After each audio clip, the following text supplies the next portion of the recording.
I was assigned to clean and inspect the Phantom's Fury, the roller coaster which had sat idle for over a decade in the farthest corner of a closed-down section of Six Flags.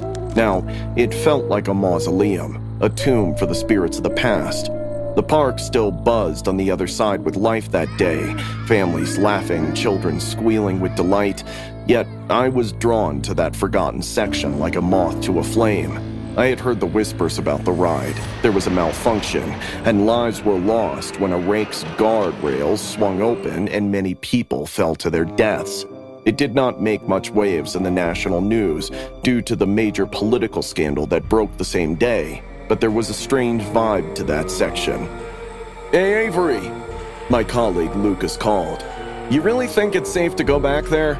It's just an inspection so we can move with the cleanup, I replied, waving him off. What's the worst that can happen? "Just saying, people say there's a lot of bad blood here," I'll be fine. I assured him, forcing a smile. As I ventured deeper into the overgrown section, the vibrant sounds of joy faded, replaced by an unsettling silence that wrapped around me like a heavy cloak. The sun had set and a coldness enveloped the air. Everything there was in a state of decay and rot. I stepped closer to the coaster, my boots crunching on gravel.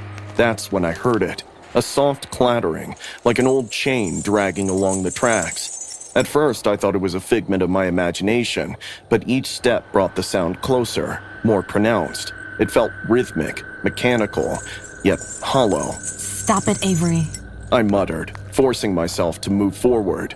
The clattering morphed into distant screams, but they weren't joyful shrieks.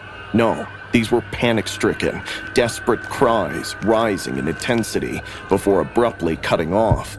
I stood frozen, breath caught in my throat, trying to convince myself that it was just the wind, but fear settled deep in my gut. I was midway into my inspection when I heard the screams again, but this time the ground vibrated beneath me. It felt as if the very earth was alive, pulsating with a rhythm I couldn't comprehend. I took a step back, but the sensation clung to me, an unsettling reminder about this place. Just finish this inspection and get out of here. As I passed a rusted ride car, a cold gust of wind rushed past me, sharp and unnatural, leaving the scent of burning oil in its wake. The contrast with the warm summer air sent a shiver up my spine. I shook my head, but then came the moment that shattered any remaining semblance of rationality. I reached for one of the decaying seatbelts, analyzing the condition of the material, but as my fingers brushed against the frayed material, it jerked away from me, snapping back as though pulled away by an unseen force. My heart came into my mouth, and I retreated my steps. There were no explanation, no logic to grasp onto. Just an overwhelming sense that I was not alone. I carefully reached for it again, but this time, everything was normal. So I took a deep breath in and carried on with my work, but I couldn't ignore the terrible stench. It clung to the air and made my stomach churn. Few minutes later, the atmosphere grew heavier, suffocating, and then the noises surged around me, clattering of chains, faint screams, gusts of cold air. The vibrations beneath my feet intensified, making my knees buckle slightly. The atmosphere thickened, clinging to my skin like a shroud. It felt as though the ride had awakened, coming alive.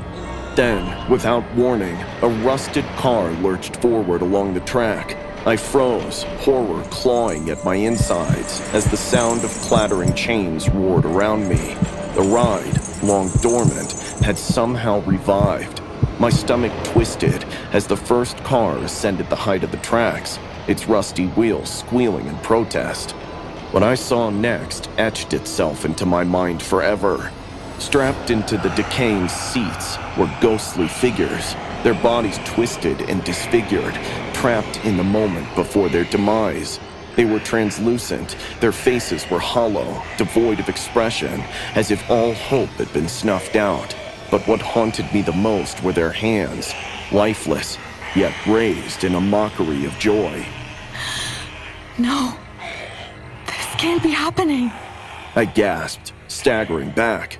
As the car plummeted down the first drop, their hollowed faces turned towards me, and I heard the faintest whisper, "Join us." The world around me blurred, my heart raced, and panic consumed me. I didn't think, I ran. I stumbled backward, nearly tripping over my own feet as I bolted away from the phantom's fury. The cacophony of chains and hollow screams chased me. In that moment, I understood the truth. The ride was alive, holding on to its lost souls, and I was merely a trespasser in their domain. As I fled, I could still feel the vibrations in the ground beneath me, a haunting reminder that some stories are never meant to be forgotten, and some places are better left alone. My name is Mark, and I had only recently started my job as a maintenance worker at a Six Flags amusement park. I was told that the park has its quirks, which become prominent once the rides close, but nothing prepared me for what I encountered during my recent assignment, the grand old carousel. The carousel had always been the crown jewel of the park, with its vibrant hand-painted horses and cheerful organ music that echoed throughout the grounds. However, after a recent renovation, something felt off. I'd been tasked with inspecting it after a series of complaints about it malfunctioning, playing distorted music, or starting up unexpectedly in the dead of night. It was on a particularly still evening after the park had closed when I first heard the music. I had just finished running a series of tests on another ride's motor when the soft, familiar notes of the carousel began to play, floating through the air like a siren's call. The lights flickered on, casting a warm glow, but I knew the power was off. What technical glitch do we have here? Shaking my head as I approached the carousel.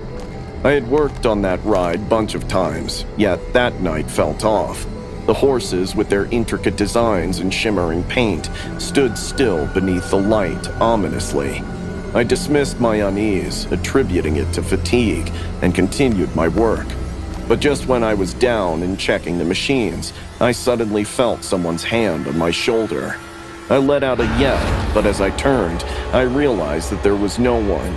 That is when the lights and the music went off all of a sudden, and I just scuttled. The following night, I returned to the carousel, heart heavy with a mix of apprehension and curiosity. As I approached, the haunting melody began again, gentler this time, with an almost childlike quality. But something was wrong. One of the horses seemed to be facing me directly, its eyes glimmering with a lifelike quality that made the hairs on the back of my neck stand up. It was different from the others. It looked old and had paint chipping off. All right, this is getting weird. "Mark!" A voice called from behind me, pulling me from my reverie. It was Lucas, my colleague, stepping into the glow of the carousel's light. "You back here again?" "Yeah," I said, still staring at the horse. "You ever notice anything strange about this ride? It's been acting up a lot lately." Lucas chuckled, but there was an edge of uncertainty in his voice. "You mean like the urban legend? They say one of the horses is haunted." I shot him a skeptical look. "Haunted?" "Yeah, there's this old story about a special horse. It was modeled after the owner's little girl, who used to visit the park all the time when it opened. Tragic accident took her life nearby, and they say the horse was cursed. Guests complained about it, and since rumors are bad for business, it was removed." Seriously? I'd heard whispers of ghost stories, but I've always dismissed them as folklore. "Yeah, people would freak out. Said it was just too lifelike. It must still be in the archives. I wouldn't want to be here alone at night if I were you." He laughed, but it sounded hollow. After Lucas left, I found myself drawn to the archives, digging through old records and photographs of the carousel. Hours later, I stumbled upon an old photo that made my heart race. There it was, the very horse I had seen, its paint chipping off, standing next to a little girl who looked so joyful. A chill washed over me as I read the accompanying notes. The carousel horse, Leela, was destroyed years ago after complaints of strange behavior. I swallowed hard, the realization sinking in. How could this be? Determined to confront the mystery, I returned to the carousel. The park was eerily quiet, and the moment I stepped near, the ride began to spin on its own. The cheerful music now twisted and distorted. The lights flickered violently as well. As the carousel spun faster, my eyes widened in horror. There she was, Leela, the cursed horse, and on its back sat the little girl from the photograph, her eyes locked onto mine, unblinking and eerily calm. Mark. She whispered, her voice barely audible over the chaotic symphony of the carousel. I could feel my heart racing, the cold grip of fear tightening around my throat. The ride's music distorted further, morphing into a chilling lullaby that felt impossibly alive. "No, this can't be real," I shouted, my instincts screaming at me to run. But my legs felt heavy, paralyzed, the girl's eyes boring into my soul. Just as I turned around to escape, I saw the girl before me, her hand stretching out. Join us, Mark. She said, her voice sweet but laced with a chilling undertone. I was looking into her eyes, which were pitch black. Panic surged within me, and in a sudden rush of adrenaline, I tore myself away from the carousel, sprinting through the dark paths of the park. The distorted music echoed behind me, the laughter of the girl twisted into something sinister as I fled. When I returned the next morning, I rushed to the office, but they wouldn't believe what I had seen. Along the way, I ran into Lucas again, but that is when I received the shocker. He said that he had been on a leave for a week and wasn't in the park the previous night. It made me wonder, who did I run into and why did they guide me to the archives? I quit my job then and there.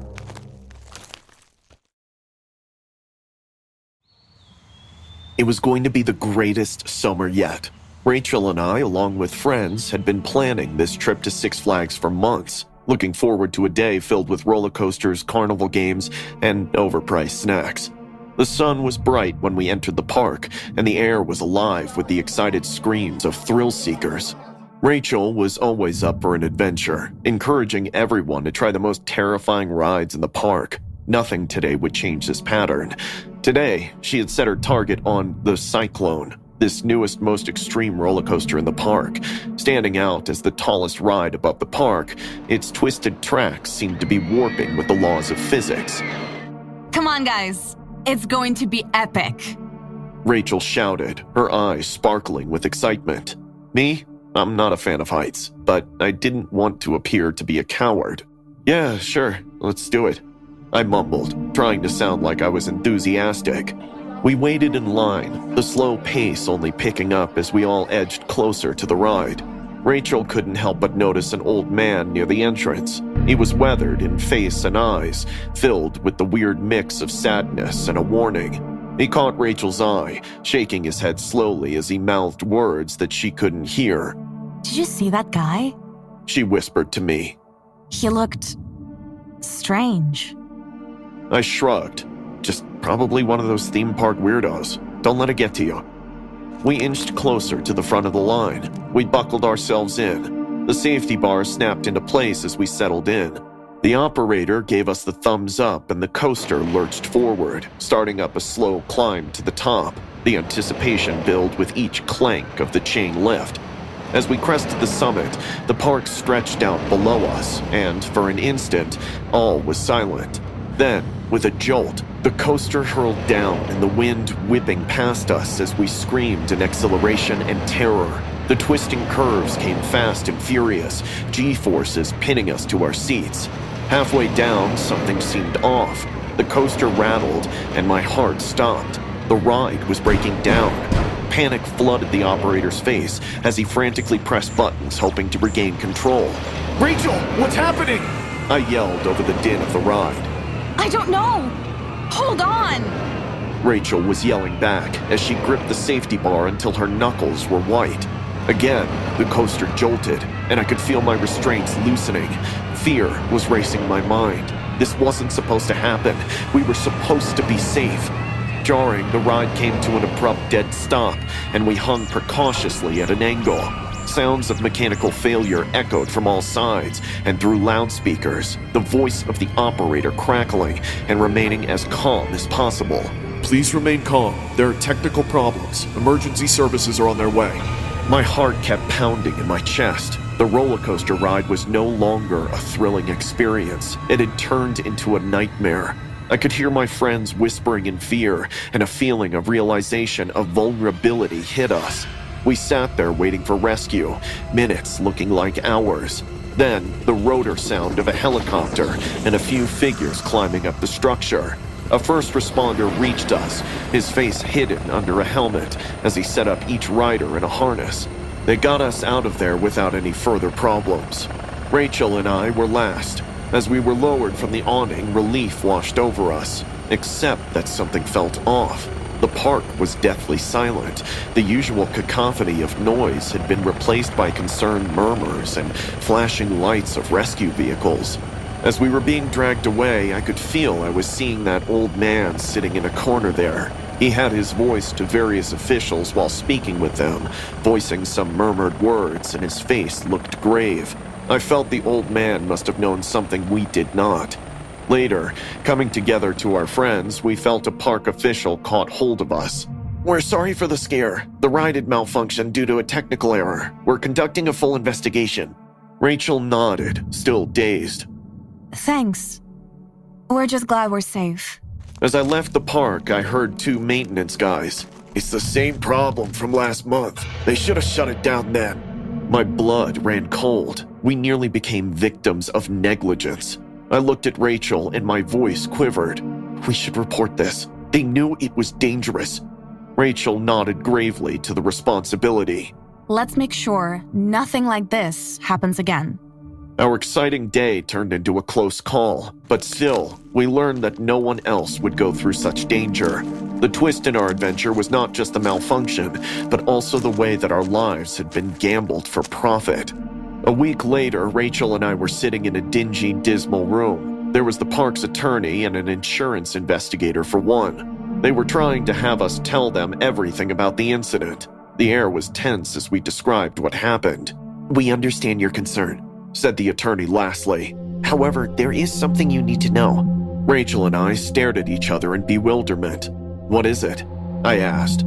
The lawyer took a lungful of air. "The Cyclone was to have been demolished months ago. The thing is unsafe," he said. "It had been inspected multiple times and declared unsafe. However, the management reinstated the order due to its budgetary constraint." Rachel's mouth opened in shock.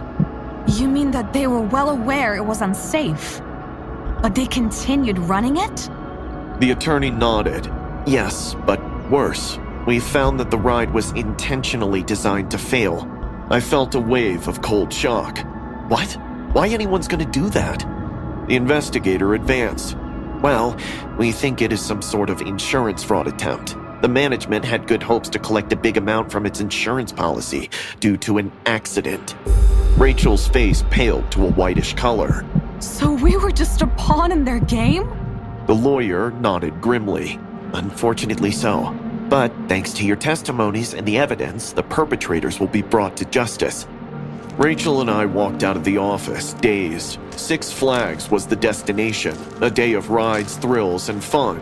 And after all, into the clutches of greedy corporate individuals. Walking away from the park, I turned around one last time, my adrenaline now replaced by a sense of resolve in me. We had just ridden out of the Cyclone, but the real roller coaster was just starting to go.